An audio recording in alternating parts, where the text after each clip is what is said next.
நம்ம வாழ்ந்துகிட்டு இருக்கக்கூடிய இந்த பூமி 71% கடலால மூழ்கி இருக்குன்னு நம்ம எல்லாத்துக்குமே தெரியும். அப்பேற்பட்ட பிரம்மாண்டமான கடல்ல நிறைய கடல்வாழ் உயிரினங்கள் வாழ்ந்துகிட்டுமே இருக்கு. சோ அந்த கடல்வாழ் உயிரினங்களோட சில நம்ப முடியாத ஃபேக்ட்ஸ் அதெல்லாம் தான் நம்ம இந்த வீடியோல பார்க்க போறோம். சோ வீடியோக்குள்ள போறதுக்கு முன்னாடி இந்த வீடியோக்கு லைக் பண்ணி விட்டு மறக்காம நம்ம சேனலை சப்ஸ்கிரைப் பண்ணிக்கோங்க. சோ நான் தான் உங்க MC பாய். வாங்க வீடியோக்குள்ள போலாம்.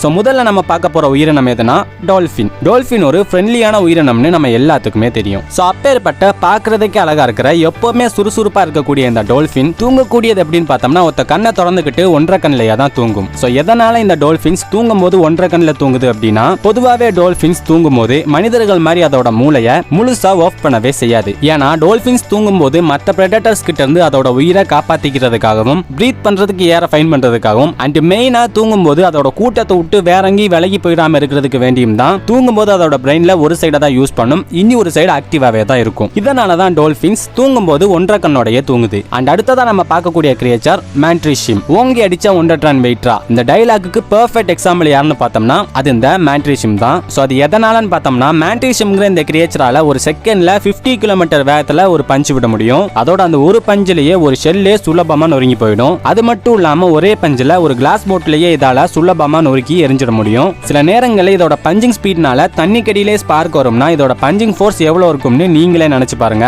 அண்ட் இந்த மேன்ட்ரிஷிம்பால தண்ணி கடியில ரொம்பவே வேகமா நீந்த முடியுங்கிற காரணத்தினாலவே கொடூரமான பஞ்சிங் ஃபோர்ஸும் அசுரத்தனமான வேகத்தோட அதோட சரௌண்டிங்ஸ்ல ஒரு மிக கொடூரமான பிரெடேட்டரா இந்த மேன்ட்ரிஷிம் வாழ்ந்துகிட்டு இருக்கு. அண்ட் மூணாவதா நம்ம பார்க்க போற கிரியேச்சரோட பேர் என்னன்னு பார்த்தோம்னா ஜெயன்ட் ஸ்குவிட். இந்த ஜெயன்ட் ஸ்குவிட் கிட்ட என்ன இன்ட்ரெஸ்டிங்கான ஃபேக்ட் அப்படின்னு பார்த்தோம்னா இதோட தோற்றம் தான் இதோட இன்ட்ரெஸ்டிங்கான ஃபேக்ட். சோ அப்படி என்ன இந்த ஜெயன்ட் ஸ்குவிட் கிட்ட இன்ட்ரெஸ்டிங்கான தோற்றம்னு பார்த்தோம்னா இந்த ஜெயன்ட் ஸ்குவிட்டோட ஒரு கண்ணு கிட்டத்தட்ட 15 சென்டிமீட்டர் இருக்குமாம். அதாவது ஒரு பாஸ்கெட் பாலோட சைஸ் இருக்குமாம் இதோட ஒரு கண்ணு. பொதுவா இந்த வகையான உயிரினம் வாழக்கூடிய ஆழம் எவ்வளவுன்னு பார்த்தோம்னா கிட்டத்தட்ட 300 இருந்து 1000 அடி ஆழத்துல தான் இந்த வகையான உயிரினங்கள் வாழும். அது வாழக்கூடிய அந்த ஆழமான இருட்டுல அதோட பாஸ்கெட் பால் சைஸ் அளவு இருக்கக்கூடிய பெரிய கண்கள் அது பார்க்கறதுக்கும் மற்ற உயிரினங்களை வேட்டையாடுறதுக்கும் ரொம்பவே உதவியா இருக்கு. அது மட்டும் இல்லாம இதோட பெரிய கண்களால பயோலூமினசென்ட் அனிமல் கிட்ட இருந்து வர்ற ஒளியை டிடெக்ட் பண்ணி அந்த பிரெடேட்டர்ஸை இதால வேட்டையாட முடியும். அண்ட் அந்த பிரெடேட்டர்ஸ் கிட்ட இருந்து இந்த ஜெயன்ட் ஸ்குவிட்டால தப்பிக்கவும் முடியும். அண்ட் இந்த ஜெயன்ட் ஸ்குவிட்டோட கண்ணு தான் இப்போ இந்த எர்த்துல வாழ்ந்துகிட்டு இருக்கக்கூடிய மற்ற எல்லா உயிரினங்களோட கண்ணோடையும் பெரிய கண்ணு அப்படின்னு சொல்றாங்க. சோ அடுத்ததா நம்ம பார்க்கக்கூடிய கிரியேச்சர் வந்து சீ குக்கும்பர். இந்த சீ குக்கும்பரை பத்தி ரிசர்ச் பண்ண ஸ்டார்ட் பண்ண உடனே எனக்கே ஆச்சரியமா இருந்துச்சு இப்படி எல்லாம் கூட கிரியேச்சர் இருக்குமா அப்படின்னு.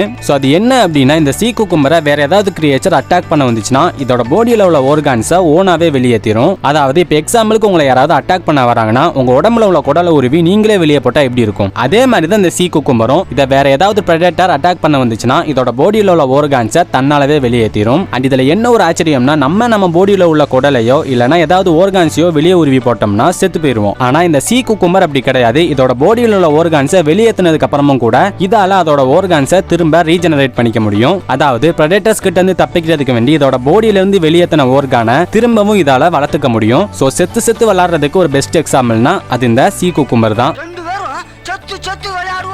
அண்ட் அடுத்ததான் நம்ம பார்க்கக்கூடிய கிரியேச்சர் எதுன்னு பார்த்தோம்னா இம்மோர்டல் ஜெல்லி ஃபிஷ். ஸோ எதனால இந்த ஜெல்லி ஃபிஷ்க்கு இம்மோர்டல் ஜெல்லி ஃபிஷ் அப்படிங்கிற பேர் வந்துச்சுன்னு பார்த்தோம்னா இந்த உயிரினத்துக்கு சாவு அப்படிங்கிற ஒன்னே கிடையாது. ஸோ அது எப்படின்னு பார்த்தோம்னா இந்த ஜெல்லி ஃபிஷ்ஷால ஒரு மேஜிக் மாதிரியே அதோட ஷெல்லை வேற ஒரு ஷெல்லா ஷிஃப்ட் பண்ணிக்க முடியும். ஸோ இந்த ப்ராசஸ்னாலவே இந்த ஜெல்லி ஃபிஷ்ஷால அதோட அடல்ட் ஏஜ்ல இருந்து பேபி ஜெல்லி ஃபிஷ்ஷா மாற முடியும். ஸோ இந்த ரீசன்னாலவே இந்த ஜெல்லி ஃபிஷ்ஷை மற்ற பிரெடேட்டர்ஸ் அட்டாக் பண்ணாம இதுக்கு சாவுங்கிற ஒன்று வரவே செய்யாது. ஸோ இதையும் மீறி இந்த ஜெல்லி ஃபிஷ் இறந்து போகுது அப்படின்னா ஒன்னு இந்த ஜெல்லி ஃபிஷ்ஷை வேற ஏதாவது பிரெடேட்டர்ஸ் அட்டாக் பண்ணி இருக்கணும், இல்லனா வேற ஏதாவது டிசீஸ் வந்து சாப்பாடு இல்லாம போனா மட்டும்தான் இந்த ஜெல்லி ஃபிஷ் ஆகும். மத்தபடி இந்த இம்மோர்டல் ஜெல்லி ஃபிஷ் வயசாயிஸ் ஆகிறதுக்கு வாய்ப்பே கிடையாது அண்ட் வயசாயிஸ் ஆகவும் செய்யாது. அண்ட் அடுத்ததான் நம்ம பார்க்கக்கூடிய கிரியேச்சரோட பேர் என்னன்னு பார்த்தோம்னா ஆக்சலோடல். இந்த ஆக்சலோடல்ங்கிற கிரியேச்சர் கிட்ட என்ன இன்ட்ரெஸ்டிங்கா இருக்குன்னு பார்த்தோம்னா இந்த கிரியேச்சரால சாகர வர யங்காவே இருக்க முடியும். அதாவது இது வாழக்கூடிய காலம் மொத்தமுமே இதோட உடம்புக்கு எந்த ஒரு வயதான தோற்றமுமே இருக்காது. அண்ட் இது சாகும் போதுமே கூட இளமையான தோற்றத்திலேயே தான் இறந்து போகும். அது மட்டும் இல்லாம இதோட உடம்புல உள்ள பார்ட்டான கை, காலு, ஹார்ட், பிரெயின் இந்த மாதிரி பார்ட் எல்லாம் டேமேஜ் ஆனா கூட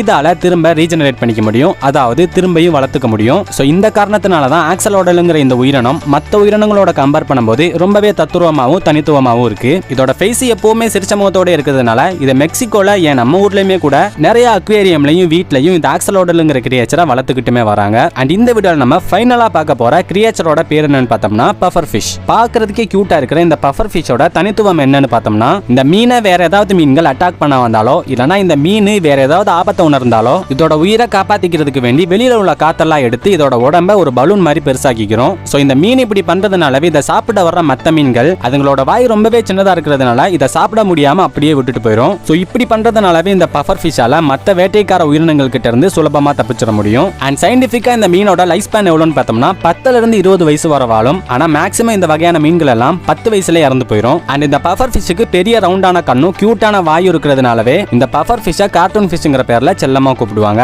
சோ அவ்வளவுதான், ஃபைனலா இந்த வீடியோ கம்ப்ளீட் ஆயிட்டு. அண்ட் இந்த வீடியோவோட பார்ட் 2 வேணும்னா பார்ட் 2னு கமெண்ட் பண்ணுங்க. அண்ட் இந்த வீடியோ உங்களுக்கு இன்ஃபர்மேட்டிவா இருந்துச்சுன்னா இந்த வீடியோக்கு ஒரு லைக் பண்ணி விட்டு இந்த மாதிரி நிறைய வீடியோஸ்க்கு நம்ம சேனலை சப்ஸ்கிரைப் பண்ணிக்கோங்க. சோ நெக்ஸ்ட் வீடியோல பார்க்கலாம். Signing off.